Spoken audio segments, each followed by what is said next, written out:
السلام علیکم ورحمۃ اللہ وبرکاتہ۔ محترم حضرات، پہلے تو میں بہت معذرت چاہتا ہوں۔ میں نے 10 بجے کا وقت دیا تھا مگر تقریباً 1 گھنٹے سے زیادہ لیٹ ہے۔ کچھ بہت اہم ضروری کام پڑ گیا تھا جس کی وجہ سے میں آپ کے سامنے وقت پر حاضر نہیں آ پایا۔ انشاءاللہ آئندہ وقت پر ہی حاضر ہوں گا اور تاخیر انشاءاللہ نہیں ہوگی۔ آج ہماری گفتگو کا موضوع یہ ہے کہ کیا کریں غیر مسلم ٹارگٹ کرتے ہیں۔ آج کل بہت سارے مسلمان، خاص طور سے وہ مسلمان بھائی جو غیر مسلموں کے درمیان رہتے ہیں، جب ان سے یہ کہا جائے کہ آپ وقت پر نماز پڑھ لیں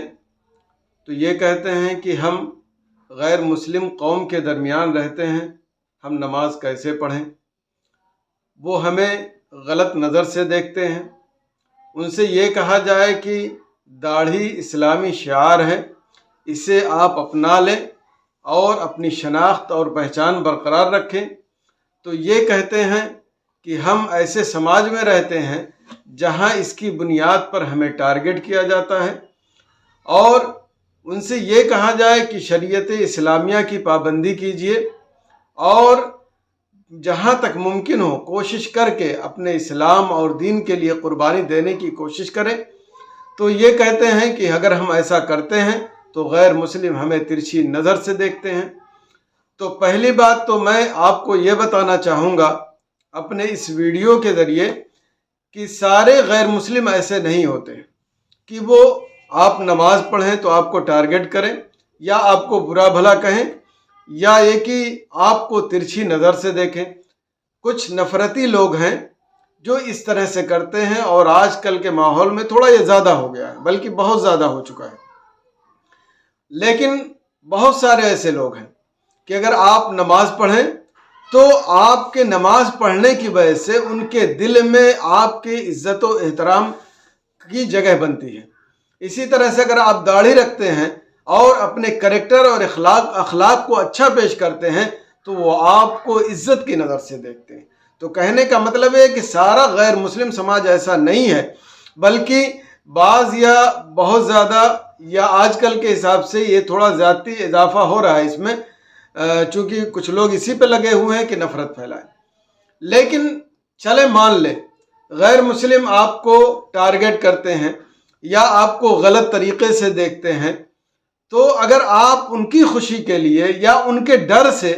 آپ نماز نہیں پڑھتے ہیں تو کیا یہ غیر مسلم نفرتی لوگ جو ہیں وہ آپ کو ٹارگٹ نہیں کرتے ہیں، آپ کے اسلام پر آبجیکشن نہیں کرتے ہیں، آپ کے قرآن پر اعتراض نہیں کر سکتے ہیں، آپ کو تباہ و بربادی کے دہانے پر لے جانے کی کوشش نہیں کرتے ہیں؟ کیا ایسا نہیں ہے؟ یقیناً ایسا ہی ہے۔ آپ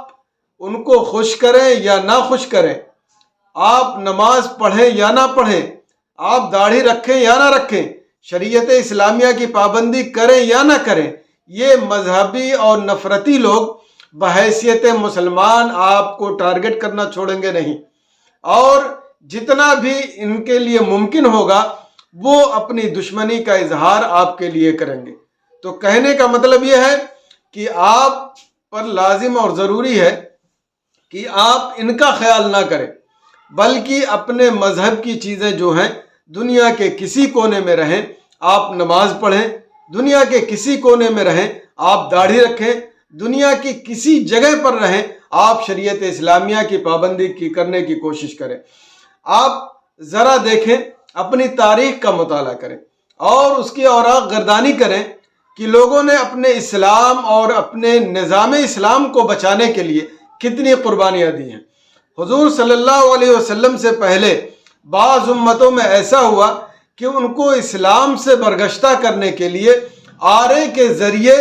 درمیان سے چیر دیا جاتا تھا، اس کے باوجود وہ اسلام نہیں چھوڑتے تھے اور قانون اسلام کی پابندی کرتے تھے۔ خود حضور نبی کریم صلی اللہ علیہ وسلم کے زمانے میں جب حضرت بلال رضی اللہ تعالیٰ عنہ ایمان لے آئے، اسلام قبول کر لیے، تو امیہ بن خلف نے مکہ کی ریتیلی زمین پر، پتھریلی زمین پر ان کو لٹا دیا، ان کے سینے پر پتھر رکھ دیا اور کہا کہ اسلام کا انکار کرو، اسلام کو چھوڑ دو، تو آپ نے احد احد کا نعرہ لگایا اور بالکلیہ اسلام چھوڑنے سے انکار کر دیا۔ اور آج کے دور میں ابھی جلدی کی شخصیت ہے حضور فقیہ ملت مفتی جلال الدین امجدی علیہ رحمت و رضوان۔ آپ نماز کی اتنی پابندی کرتے تھے کہ روڈ ویز بس جو گورنمنٹی بس ہوتی ہے اس کو درمیان میں رکا کر کے آپ نماز پڑھتے، اس سے پہلے وضو کرتے، اور نہ کنڈکٹر کو آبجیکشن ہوتا، نہ ڈرائیور کو آبجیکشن ہوتا، اور نہ ہی سارے پیسنجر کو آبجیکشن ہوتا۔ یہ بس ایسی جگہ رکتی تھی بستی اور بانسی کے درمیان کہ نہ کوئی وہاں اسٹاپ ہوتا تھا اور نہ ہی کوئی اس طرح کے بس رکنے کا کوئی سبب ہوتا تھا، صرف اور صرف نماز کے لیے حضور فقیہ ملت مفتی جلال الدین امجدی علیہ رحمت و رضوان اترتے تھے۔ تو یہ حضرات ایسے تھے جنہوں نے اسلام کو مضبوطی سے تھاما، اور کوئی بھی کنڈیشن پیدا ہوئی تو اسلام کو چھوڑنے کی ذرہ برابر گنجائش نہیں رکھی، بلکہ اسلام کے ساتھ جو لازم اور ضروری ہے، فرض ہے، واجب ہے، اس کو پابندی سے ادا کرنے کی کوشش کی، جس کی بنیاد پر لوگوں میں ان کا دبدبہ کل بھی تھا، آج بھی ہے، اور قیامت تک انشاءاللہ وہ دبدبہ باقی رہے گا۔ تو آپ یہ طے کر لیں کہ مسلمان ہیں، قرآن پر ایمان رکھتے ہیں، نبی پر ایمان رکھتے ہیں، اور اللہ پر بھروسہ رکھتے ہیں، تو اب آپ پر لازم ہے کہ کوئی بھی کنڈیشن پیدا ہو، آپ کو اسلام نہیں چھوڑنا ہے، اور اسلام کی جو ضروری چیزیں ہیں اس کو پابندی سے اپنے زندگی میں لانا ہے، اور اپنے سلم صالحین کے نقش قدم پر چل کر کے اس کو پورے طور سے عملی زندگی میں اتارنے کی کوشش کرنا ہے۔ میں آپ کو یہاں بتانا چاہتا ہوں، آپ غیر مسلم کو راضی کرنے کے لیے یا ان کے ہیبت کی وجہ سے اپنے اسلام اور قانون اسلام کو نہ چھوڑیں۔ آپ جتنی لچک پیدا کریں گے اپنے غیر مسلم کو راضی کرنے کے لیے، اتنے ہی زیادہ آپ پریشانی میں مبتلا ہوتے نظر آئیں گے۔ لیکن اگر اس کے برعکس آپ اپنے رب کے راضی کرنے کے لیے، اپنے اسلام کو مضبوطی سے تھامنے کے لیے، اور اپنے اسلام کے حقانیت کو واضح کرنے کے لیے اسلام کی پابندی کریں گے، نماز پڑھیں گے، اور جو داڑھی جیسا جو شعار ہے اسلام کا اس کو اپنائیں گے، تو انشاءاللہ اللہ تبارک و تعالی آپ کے اندر ایسی قوت پیدا کرے گا، آپ کے اندر ایسی طاقت پیدا کرے گا، اور ایسے اسباب آپ کے اندر مہیا فرمائے گا کہ غیر انشاءاللہ آپ کے کریکٹر، آپ کے اخلاق، آپ کے اسلامی قانون فالو کرنے کی وجہ سے دبدبے میں رہیں گے، اور ہیبت ان پر طاری ہوگی۔ تاریخ کا جائزہ لے، غیروں پر جو ہیبت طاری ہوئی ہے وہ زیادہ اسلام اور قانون اسلام پر پابندی کے ساتھ عمل کرنے کی وجہ سے۔ لہذا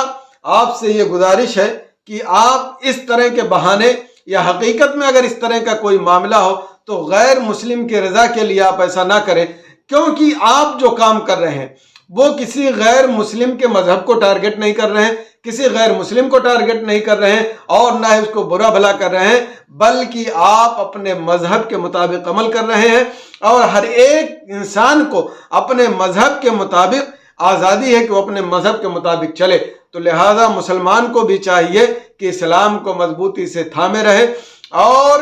اس بات کا قطعاً خیال نہ رکھے کہ غیر مسلم کیا کہیں گے، ہمیں ترچھی نظر سے دیکھیں گے، ایسا کریں گے، ویسا کریں گے۔ میں کہتا ہوں ان کو جو کرنا ہے وہ کریں، ہمیں اسلام کے مطابق جو کرنا ہے وہ کریں گے، اور اسے ہی کرنا چاہیے، اور ہمیشہ نظر کے سامنے اسی کو رکھنا چاہیے۔ جس دن آپ نے یہ طے کر لیا انشاءاللہ آپ ہی بلندی پر رہیں گے، کیونکہ اللہ تبارک و تعالی ارشاد فرماتا ہے وَأَنْتُمُ الْأَعْلَوْنَ إِن كُنتُم مُؤْمِنِينَ، اور تم ہی سربلند رہو گے اگر تم سچے پکے مومن ہو، اور سچے پکے مومن اسی وقت ہوگے جب آپ اسلام کو مضبوطی سے تھامے رہو گے، اور اس کے مطابق ہر جگہ پر چلنے کی کوشش کرو گے، اور دوست احباب غیر مسلم یا ان کا خیال کرنے کے بجائے آپ اپنے رب کے حکم کو سامنے رکھیں گے، اپنے نبی صلی اللہ علیہ وسلم کے فرمان کو سامنے رکھیں گے، اور صحابہ، تابعین، تبع تابعین، ائمہ کرام، فقہاء اعظام، اور حضور نبی کریم صلی اللہ علیہ وسلم سے جو پہلے امتیں گئی ہیں جنہوں نے اسلام کے لیے قربانی دی ہے، ان کو فالو کرنے کی کوشش کریں گے، ان کی زندگی کو سامنے رکھیں گے، تو انشاءاللہ آپ بھی اسلام کے لیے قربانی دیں گے اور شریعت اسلامیہ کی پابندی ہر جگہ کریں گے، اور قطعاً اس بات کو ذہن میں نہیں رکھیں گے کہ ہم کیا کریں، غیر مسلم ہمیں ٹارگٹ کرتے ہیں۔ میں پھر وہی بات کہہ رہا ہوں کہ غیر کیا کرتے ہیں وہ کرتے رہیں، لیکن ہم اسلام اور اسلام کے مطابق چلنے کو کبھی نہیں چھوڑ سکتے۔ اگر ہم اس کو چھوڑیں گے تو آج جتنا تباہ ہے اس سے زیادہ کہیں آئندہ تباہی ہمارے سامنے ہوگی۔ لہذا غیر کو راضی کرنا چھوڑیے، اپنے رب کو راضی کریے، اسلام اور قانون اسلام کے مطابق چلیے۔ آج ذرا دیکھیں کہ ایک عالم داڑھی رکھے ہوتا ہے، اسٹیشن پہ گیا تو اسے کتنی اجنبیت محسوس ہوتی ہے، حالانکہ اسٹیشن پر سینکڑوں مسلمان ہوتے ہیں۔ اگر سارے کے سارے اپنے تشخص اور اپنے شعار کے ساتھ ہوں تو ایک عالم کبھی اجنبیت محسوس نہیں کرے گا۔ آپ نے کبھی سوچا ہے کہ ایک عالم کو لوگ کس نظر سے دیکھتے ہیں؟ ایک عالم کو لوگ کس طرح سے ٹارگٹ کرتے ہیں؟ آپ نے کبھی سوچا ہے؟ اگر سوچیں گے تو ضرور آپ کو اس بات کا احساس ہوگا کہ ایک عالم اپنے اسلامی شعار کو برقرار رکھنے کے لیے اور اسلام کو مضبوطی سے تھامنے کے لیے جو لوگوں کی نظروں کو برداشت کرتا ہے، لوگوں کو ٹارگٹ کو برداشت کرتا ہے، ہمیں بھی ان شعار کو اپنا کر کے اور اسلامی قانون کو صحیح طریقے سے مطمع نظر رکھ کے ان کا ساتھ دینا چاہیے، تاکہ یہ اجنبیت محسوس نہ کریں اور اسلام کا جو شعار ہے وہ سرملند ہو کر سب کے سامنے، پورے سماج کے سامنے ہو۔ انشاءاللہ اگر آپ یہ سوچیں گے تو آپ ضرور اس کو کرنے کی کوشش کریں گے، اور انشاءاللہ اس کی بنیاد پر آپ دنیا میں بھی کامیاب رہیں گے اور آخرت میں بھی کامیاب رہیں گے۔ اللہ تبارک و تعالی ہمارے ایمان و اسلام کی حفاظت فرمائے اور